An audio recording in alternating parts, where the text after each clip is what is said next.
प्यारे मसीह विश्वासियों, जय यीशु की प्रतिदिन के बाइबल वचन और चिंतन में आपका स्वागत है। आज का पहला पाठ न्यायकर्ताओं का ग्रंथ अध्याय 6 पद संख्याएं 11 से 24 तक से लिया गया है। वचन कहता है, प्रभु का दूत आया और ओप्रा के बलूत वृक्ष के नीचे बैठ गया। यह वृक्ष अबीएजेर वंशी योआश का था। योआश का पुत्र गिदयोन इसलिए अंगूर पेरने के कोल्हू में गेहूं दांव रहा था कि वह उसे मिद्यानियों से छिपाकर रखे। प्रभु का दूत उसे दिखाई दिया और बोला, वीर योद्धा, प्रभु तुम्हारे साथ है। गिदयोन ने उत्तर दिया, क्षमा करें महोदय, यदि प्रभु हमारे साथ है तो यह सब हम पर क्यों बीती?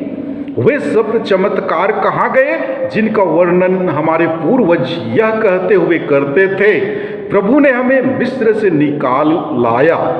अब तो प्रभु ने हमें छोड़कर मिद्यानियों के हवाले कर दिया। प्रभु ने उसे संबोधित करते हुए कहा, तुम मिद्यानियों से युद्ध करने जाओ। तुम अपनी शक्ति के बल पर इस्राएल को उनके हाथ से बचा सकते हो। मैं ही तुमको भेज रहा हूं।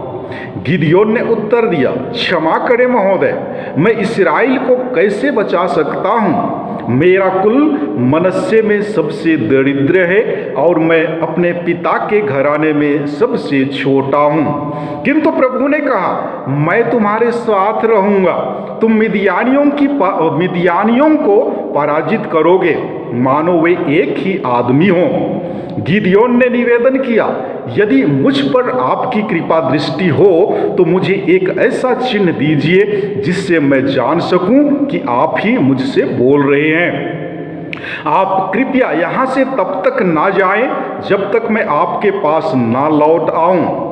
मैं अपना चढ़ावा लेकर आऊंगा और आपके सामने रखूंगा। उसने उत्तर दिया, मैं तुम्हारे लौटने तक यहाँ रहूंगा। गिदयोन ने जाकर बकरी का एक बच्चा पकाया और आधा मन मैदे की बेखमीर रोटियां बनाई। उसने एक टोकरी में मांस रखा और एक पात्र में शोरबा उड़ेला। फिर उसने इन्हें ले जाकर बलूत के नीचे स्वर्गदूत के सामने रख दिया। प्रभु के दूत ने उससे कहा, मांस और रोटियां वहां चट्टान पर रखो और उन पर शोरबा उड़ेल दो। उसने यही किया। तब प्रभु के दूत ने अपने हाथ का डंडा बढ़ाकर उसके सिरे से मांस और बेखमीर रोटियों को स्पर्श किया। इस पर चट्टान से आग निकली जिसने मांस और बेखमीर रोटियों को भस्म कर दिया और प्रभु का दूत गिदयोन की आंख से ओझल हो गया। तब गिदयोन समझ गया कि वह प्रभु का दूत था और उसने कहा, हाय प्रभु ईश्वर, मैंने प्रभु के दूत को आमने सामने देखा है। किंतु प्रभु ने उसे आश्वासन दिया, तुम्हें शांति मिले, मत डरो, तुम नहीं मरोगे। गिदयोन ने वहां प्रभु के लिए एक वेदी बनाई और उसका नाम प्रभु शांति रखा। वह अबीएजेर के वंशजों के ओप्रा में आज तक विद्यमान है। प्रभु की वाणी, ईश्वर को धन्यवाद। और आज का सुसमाचार पाठ संत मती के अनुसार पवित्र सुसमाचार अध्याय 19 पद संख्याएं 23 से 30 तक से लिया गया है। वचन कहता है, तब ईसा ने अपने शिष्यों से कहा, मैं तुम लोगों से कहता हूं, धनी के लिए स्वर्ग के राज्य में प्रवेश करना कठिन होगा। मैं यह भी कहता हूं कि सुई के नाके से होकर ऊंट का निकलना अधिक सहज है, किंतु धनी का ईश्वर के राज्य में प्रवेश करना कठिन है। यह सुनकर शिष्य बहुत अधिक विस्मित हो गए और बोले, तो फिर कौन बच सकता है? उन्हें स्थिर दृष्टि से देखते हुए ईसा ने कहा, मनुष्यों के लिए तो यह असंभव है, ईश्वर के लिए यह सब कुछ संभव है। तब पेतरुस ने ईसा से कहा, देखिए हम लोग अपना सब कुछ छोड़कर आपके अनुयायी बन गए हैं, तो हमें क्या मिलेगा? ईसा ने अपने शिष्यों से कहा, मैं तुम अपने अनुयायियों से यह कहता हूँ, मानव पुत्र जब पुनरुत्थान में अपने महिमामय सिंहासन पर विराजमान होगा, तब तुम लोग भी 12 सिंहासनों पर बैठकर इस्राएल के 12 वंशों का न्याय करोगे। और जिसने मेरे लिए घर, भाई बहनों, माता पिता, पत्नी, बाल बच्चों अथवा खेती को छोड़ दिया है, वह 100 गुना पाएगा और अनंत जीवन का अधिकारी होगा। बहुत से लोग जो अगले हैं पिछले हो जाएंगे और जो पिछले हैं अगले हो जाएंगे। प्रभु का सुसमाचार। हे ख्रिस्त तेरी स्तुति हो। प्यारे मसीह विश्वासियों, आज के पहले पाठ में ईश्वर गिदियोन को बुलाता है।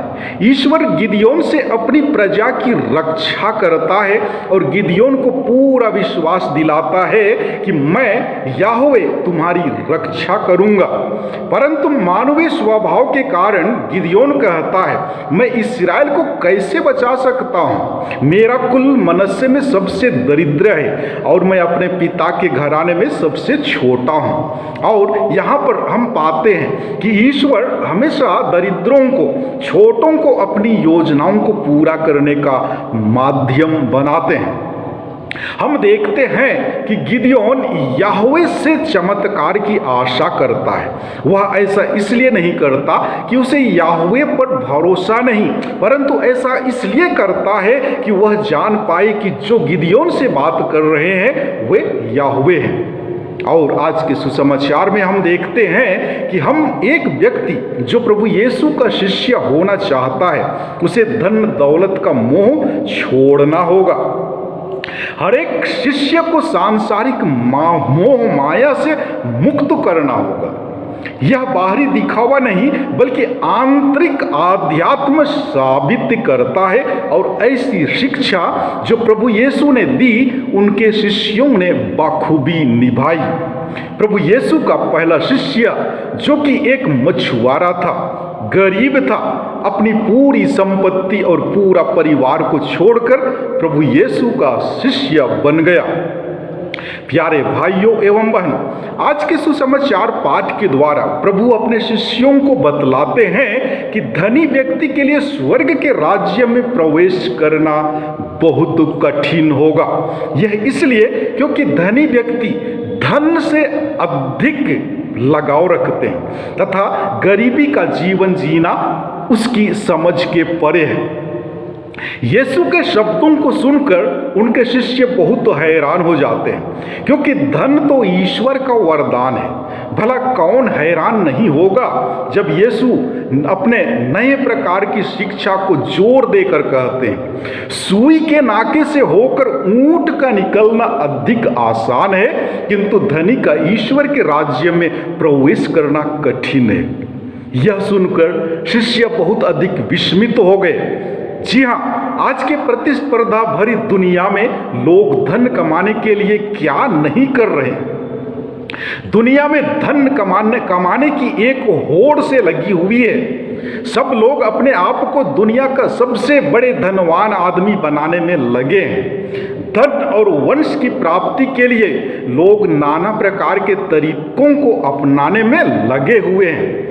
धन ने लोगों को इतना अंधा बना दिया है कि वे अपने भाई, पड़ोसी, बेटी, बहन को भी नहीं पहचान रहे हैं। इतना तक कि वे खुद को भी पहचानने में असमर्थ हैं।